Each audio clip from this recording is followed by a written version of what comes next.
ดังไฟอยู่เซ่นี่บ่มันคงนี่นะมุมนั่นบ่มุมนี้บ่เอาเตาแล้วเตานั่นอ่าดังพังนะมันก็ดังเลิกกันนะดังพื้นดังพื้นบ่ได้พอฮ้อนเกินอ๋อต่อเรือย่อช้าๆแล้วป่านเจ้าเข้าจอดรถนี่ก็ได้รถน้องรถเจ้านะเนาะมันกว้างนะเนาะถือว่าโอเคแหละเนาะใกล้แล้วใกล้สิได้ไปเฮือนประตูอเดียแล้วพี่น้อง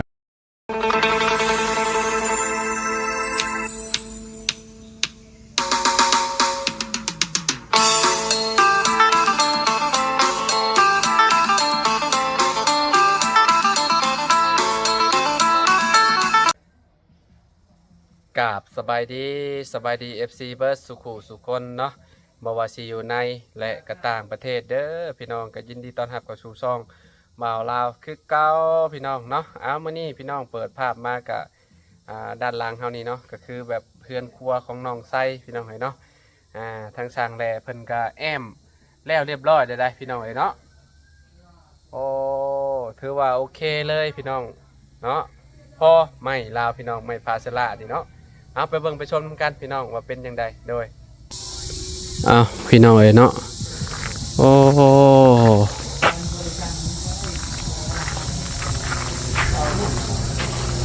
คือมุมเทิงเพิ่นสิเอาแบบปล่อยให้มันโล่งๆหน่อยนึงมาพี่น้องให้ควันมันออกว่าสั้นซะเนาะตอนนี้ก็แอมเดียวเรียบร้อยแล้วแหละเนาะมุมนี้เพิ่นสิมุมนี้ต้องเอาไม้ใส่เนาะเพิ่นสิเอาไม้ใส่ให้มุมนี้โอ้เรียบร้อยแล้วเนาะป้อมมุมนี่ต่อเอาเนาะไม่เนาะพอดีเลยไม่พาสลาที่เศษมันพี่น้องเนาะขั้นว่าชื่อมาใหม่นี่ก็ตัวเศษมันก็ต้องได้ปะนะเนาะอันนี้ก็ถือว่าโอเคแล้วได้แล้วเนาะงามแล้วแอมแล้วเมื่อวานนี่บ่เนี่ยพี่ทางบ่าวบุญคงเนาะสบายดีเด้อทางสั่งแหล่บ่าวบุญคงนำเนาะน้องดาวโอ้ตู้ก็นั่งอยู่เนาะสบายดีตู้เด้อน้องชายไปโรงเรียนเนาะบ่าวบุญคงเนาะโอ้ข้างในก่อเลย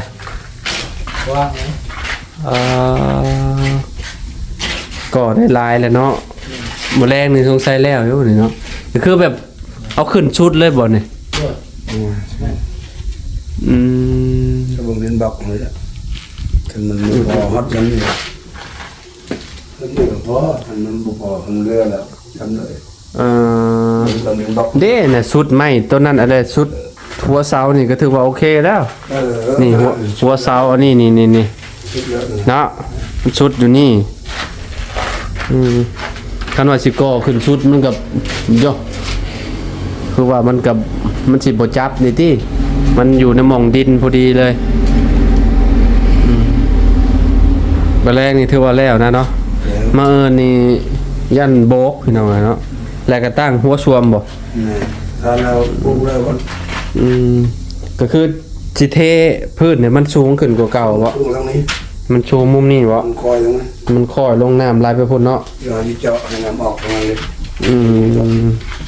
เจาะให้น้ำออกมุมนั่นบ่บ่เทคืนเลยบ่เทชูมีตัวนี้ก็มันก็ไหลไปพุ่นไปละแม่นเวลาอาบน้ำกับพุ่นแหละเนาะเต็มตารางพุ่น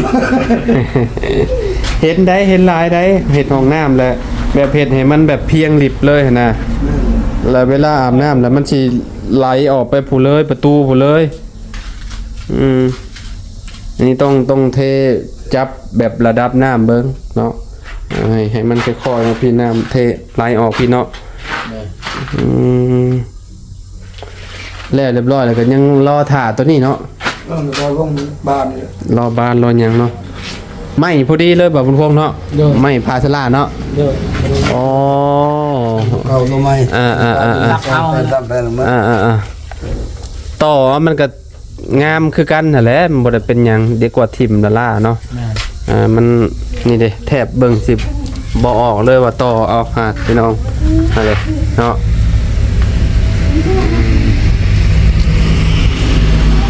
คือว่าผ่านและงามแล้วเบิ่งมุมนี้ก่อนเนาะ กว้างอีหลีเนาะ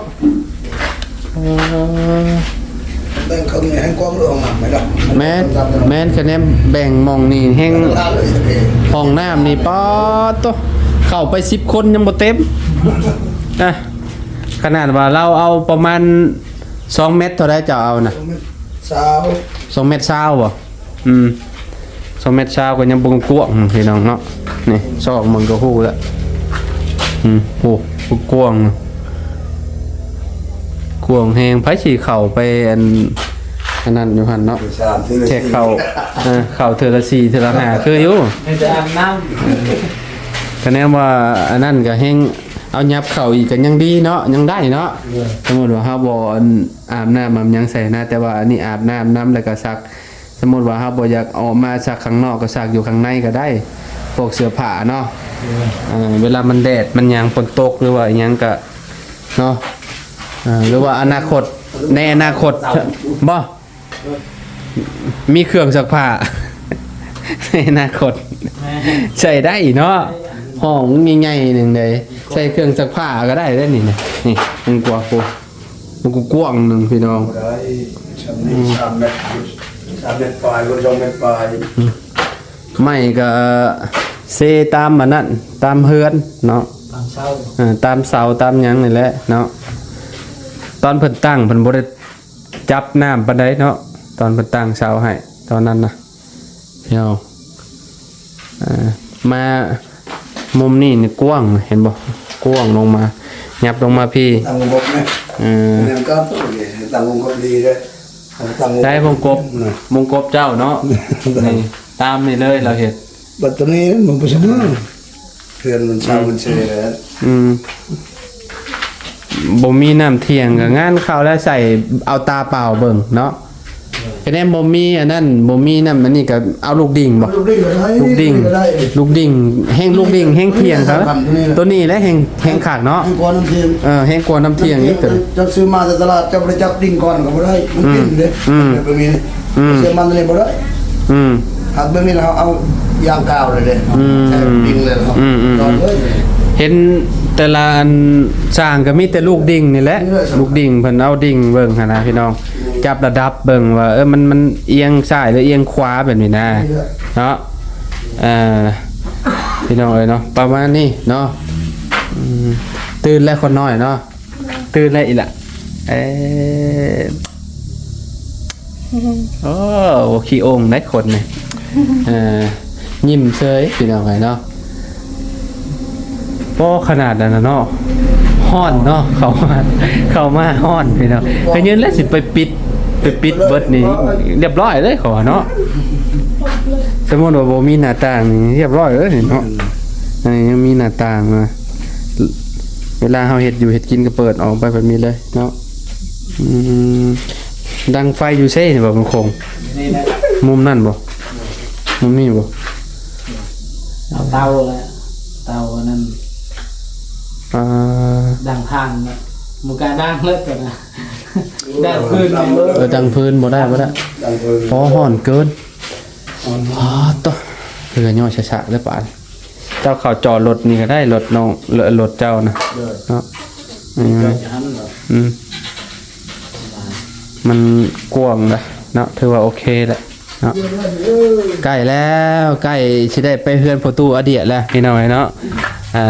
เราก็ใจจดใจจ่ออยู่เราก็ได้เนาะอยากให้สร้างเพิ่มกระยาแล้วเราอ่ะกระเจ้าเห็ดยังบ่แล้วอยู่พุ่นเรา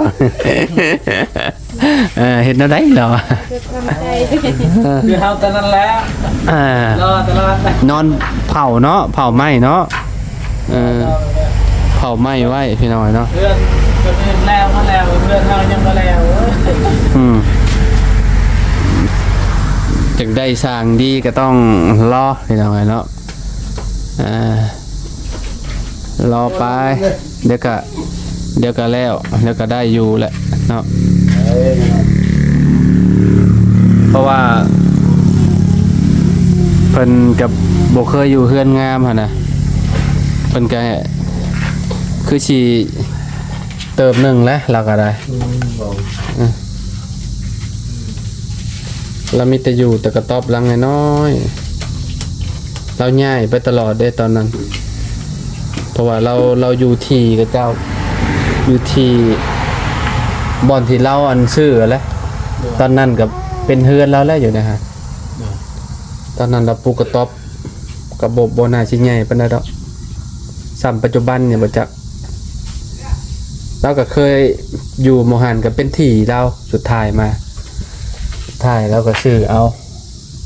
ถือว่าเป็นบุญของเราแล้วคือว่าแล้วเนาะบางคงเนาะ โดย ผู้ใหญ่ตู้อเลียไปยามใดก็นั่นแหละคือที่เห็นนั่นแหละอารมณ์ดีตลอดล่ะ แล้วมันกันเนี่ยมันจะลากหลังเนาะครับมันจะอะไร ยัง สมควรเลยเอาเดี๋ยวโอ้ยเอามาไล่เอาหลัง เตียใช่เหรอ ตัวนี้ที่อย่างพระ น้องไส้เพิ่นเซ็งแล้วบ่หรือแนวใด จังเลยไม่ได้ทำเพิ่น อืม เช่งบ่ น้องมาเสร็จตัวนี้ ยังบ่ ตัวนี้ก็ต้องอะไรต้องมาที่ ก็ปวดหัวแทบบัดนี้เนาะบางคง โดย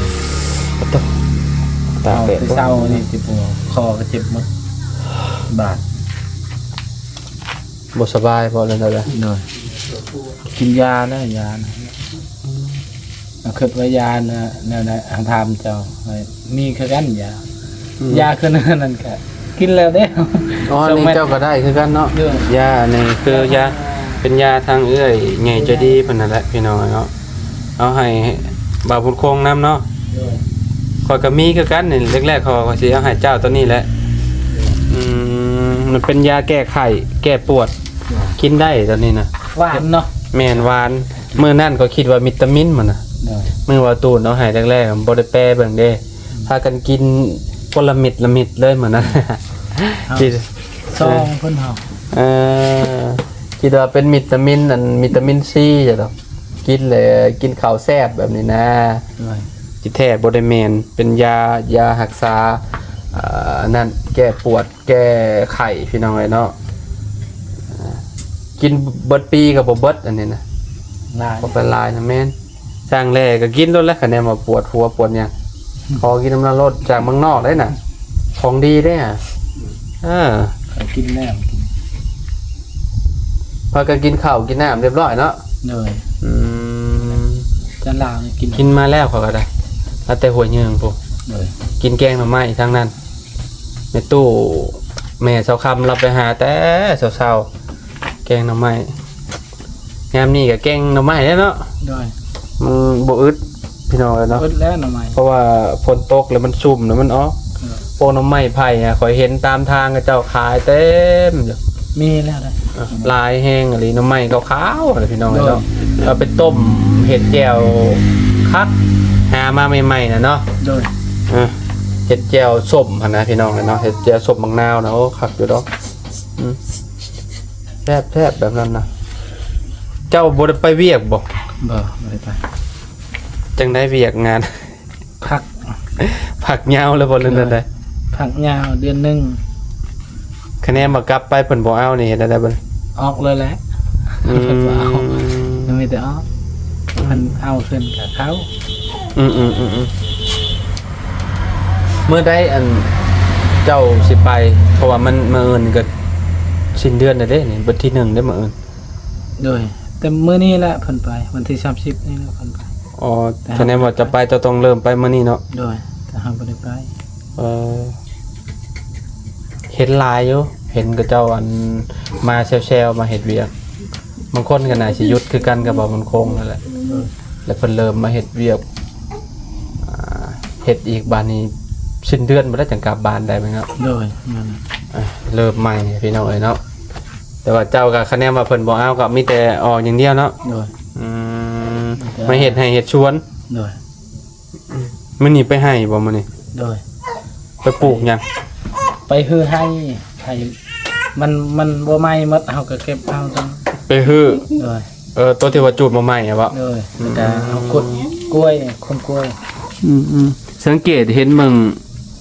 อันนั้นน่ะยังบ่มาอยู่กองเตอร์น่ะ ย่างดน สังเกตเบิ่งต้นเสายังบ่มาอยู่เนาะเอาบนโคง โดยจำเป็น ถามเราอยู่บ่บนโคง ถามแล้วเพิ่น เราว่าแนวใด เพิ่นว่าก็ยังบ่มีคำตอบ บ่มีคำตอบ 2 เดือนละมั้งมันบ่มีอยู่ในคลังว่าจังเนาะช่วงเฮาให้เฮ็ดใส่บ้านน้องเอสน่ะประมาณบ่เดือนกับประมาณ 2-3 อาทิตย์นี่แหละพี่มองประมาณนี่แหละกลับมาหั่นน่ะแต่ว่าอันนี้2 เดือนเนาะ โดย บ้านน้องปูนาก็ยังน่าสิได้หลายบ้านอยู่พี่น้องเพราะว่ามีผู้ใหญ่ผู้อันสร้างไฟผู้เดียวนี่แหละ โดย เขตแถวนี้ที่ว่าเพิ่นใส่ไฟหั่นน่ะเอ้าก็ยังดีเด้เจ้ายังใส่ไฟน้ำพ่อเจ้าได้อยู่ โดย อันบ่มีพวกอันเฮือนลาวนี่ก็เจ้านอนฮ้อนแน่นอนเจ้าน่ะ โดยแต่ว่าบ่แห้งปานใดใช้ไฟน้อย บ่แห้งบ่ โดยบ่แห้ง บันตู้เย็นก็เสียบได้บ่ เสียบ ได้อยู่เนาะ โดยแต่ว่าคันว่าเฮาเฮ็ดตัวนี้เฮาต้องทอดก้อนตู้เย็น มันบ่เทิง โดยมันบ่แห้ง ใช้ไฟน้อยเด้ โดย ดึงจากพุ่นก็ไกลเติบเด้เนาะ โดย ใส่ไฟลายมันก็เครื่องใช้ไฟฟ้าที่ว่ามันกินไฟสูงๆน่ะมันก็อันนั้นใช้งานบ่ได้เนาะ โดยดอกไผ่ก็ อืม คันว่าเฮาใช้ลายเฮาเปิดพัดลมแน่บ่แห้ง อืมอืมอืมอืมอืม มันแบบว่ามันใกล้เด้กับสายไฟมันน้อยนะครั กลางคืนก็เปิดคนละเครื่องแล้วพัดลมเนาะ โดย มันร้อนเนาะพี่น้องเอ้ยเนาะประมาณนี้แหละเนาะมื้อนี้พี่น้องเอ้ยเนาะทางเพื่อนน้องไซเนาะเพื่อนครัวเราก็ใกล้แล้วพี่น้องใกล้สิแล้วแหละเนาะยังเหลือแต่ก่อขึ้นแล้วก็โบกแล้วก็ติดอันน่ะสักโครกพี่น้องเอ้ยเนาะแล้วก็ปูไอ้เทพื้นเล็กๆน้อยๆแล้วก็มาติดอันนี้เราสร้างแหล่เนาะมาติดประตูประทือจบงานบานพี่น้องเอ้ยเนาะ ประมาณ70เนาะ 70%นั่นน่ะเนาะ ตอนนี้ได้70แล้วเนาะแล้วปุ๊บแล้วก็เจ้าสิพักก่อนบ่เลยแนวใด พักก่อนละ พักจังมื้อ ส่งมือ พักช่องมื้อ ไปติดปลาเฮือนใช้ปลาเทาสอนปลาเทา ฮะ ไปติดปลาเฮือนให้ปลาเทาอยู่บ้านช้างหมดเลยบ้านสกีหมดเลย อ๋อ ลาบลาดอก30 แผ่นสินะแผ่น อ๋อก็ไปติดอยู่บ้านสกี แวะไปหาหน่อยเด้อแวะไปบ้านพ่อตู้อริเด้อ เดี๋ยวจะ พ่อตู้7 ปีเนี่ยบ้านเดียวกันเด้พ่อตู้แล้วรถนอนเผาไหม้เขาเมื่อยว่าตู้ถามเราเมื่อวานนี่ว่าโอ้เจ็บหลังเราอ่ะ นอนในไหม้เด้คือบ่เอาเสื้อมาปูนอนบ่บอกว่า ก็เราก็ดุได้พี่น้องเนาะประตูนี่ก็ได้ เอาไปบัตรเอานั่นแหละรวมไปแล้ว นอนในแพรบัสนั่นแหละเราเป็นห่วงไม่เราสมกับอันนั้นอยู่ดอกเราอยากได้อยากมีแหละเนาะเฝ้าเมียนเราก็ได้ไปชาวบ้านมงคงไปปะละบ้านนี่เนาะสิไปบ้านประตู7 ปีก่อนเขาก็ได้ ไปสิพ่อเราจะบ่บุพี่น้องเนาะไปบ้านน้องน้ำน้ำแหละเพราะว่าพ่อน้องละน้อยไปเฮ็ดระบบเรือว่าแนวใดอันห้องน้ำให้เราหั่นน่ะ โดย เพราะว่ามันอยู่บ้านน้องน้อยบ่ชื่อเราน้องพ่อแม่ที่พ่อแม่คากุดและแม่ตาบอดนะชื่อน้อยแหละ โดย เราแล้วเลยติมันสกีกับบ้านสกีเดียวกันนั่นแหละกับบ้านน้องลาน้อยเพิ่นนั่นน่ะคือถามเราเมื่อวานนี่คร่าวๆก็ว่าแล้วแหละครับก็แน่ว่าเราบ่ได้เฮ็ดก็เราถ่าลุงนวดเท่านั้นแหละ โดย เพราะว่าเราถ่าลุงนวดมา เลยจะโทรหาเราแล้วตาย เนาะ เดี๋ยวครับ เฮ็ดก่อนเด้อเฮ็ดถ่าเด้อเนาะ อาชนีก็ยังเพชรอีกเลยต้องหาลูกนวดก็เฮ็ดแล้ว เฮ็ดแล้วลงมือแล้วติเรียบร้อยแล้วพี่น้องเอ้ยเนาะห้องครัวน้องไส้ก็สิประมาณนี้เนาะตามแบบพี่น้องเอ้ยเนาะตามแบบตามเสาเนาะเบิ่งเอาพี่น้องประมาณนี้เนาะทางเน้นก็เก่าอยู่บัดนี้เนาะแบบว่าคือสิบ่สั่นบันไดพอมันมีแนวยึดเกาะแหละเนาะ บ่ซัน เวลาลมมาก็สิบ่อันย่านบันไดดอกเนาะ โดยตีมแล้ว มันก็ต่ำอยู่เนาะมันบ่ได้สูงบันไดเนาะ คันเมียจะอัดปานนั้น ประมาณนี้เนาะบางคงเนาะ โดย ไปบางคงเอาสบายดีเด้อไปเนาะพี่น้องเนาะขอบคุณหลายๆขอบคุณ FC หลายๆเนาะประมาณนี้แหละพี่น้องเอ้ยเนาะฝนที่ตกอีกบ่จักบ่แรงนี่พี่น้องเอ้ยเนาะฮ้อนๆแบบนี้นะค่อยว่าแน่นอนเลยขอว่าเบิ่งคร่าวๆกันเด้อพี่น้องนี่ประมาณนี้เนาะคะแนนฝนตกลงมาใส่นี่ก็สิอันน่ะฮู้เลยว่าหลังคาสิเป็นจังไดเนาะเราก็ติดขอบข้างแล้วเรียบร้อยแล้วเนาะเอาจะได้ก็ขอบคุณ FC ทุกๆคนเนาะที่ติดตามและเป็นกำลังใจให้เด้อบ่ว่าสิอยู่ในหรือก็ต่างประเทศขอบคุณเบัดสุขุทุกคนเลยพี่น้องเนาะเอาสำหรับคลิปนี้ไปแล้วพอกันใหม่พี่น้องสบายดีเบัดสุขุทุกคนพี่น้องโดย